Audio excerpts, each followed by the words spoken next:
Now this figure 17-5B comes from Stallcup's Electrical Design Book, Volume 2. And notice we're looking at the operating characteristics of a drawn-out circuit breaker from a metal enclosed switchgear, defined in Article 100, but explained in more detail in 490.47, 490.48B5, 490.49, and 490.21A2. Now notice what the operating characteristics of this drawn-out circuit breaker are. You can find these requirements in 490.21A2 items 1 through A2 item 5 to clarify what's in this illustration. Now notice circuit breakers shall have the following equipment operating characteristics when used with systems over 1,000 volts per this illustration.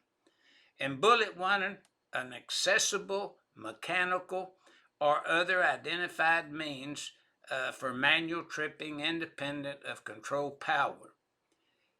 Be release free, trip free, just completely release free. 3, be capable of being opened or closed manually while energized. Main contacts that operate independently of the speed of the manual operation. Looking at your 4th bullet, a mechanical position type indicator at the circuit breaker to show the open or closed position of the main contacts, that they're not, made, they are free from contact. And then finally, a means of indicating the open and closed position of the breaker at the point from which they may be operated. Now, NFPA 70E gives you the operating procedures of this circuit breaker. And if you looked at Article 120, it says you could rack it out, pull it over the side, and tag it. And it could even serve as a lock and tagging out means for that particular circuit.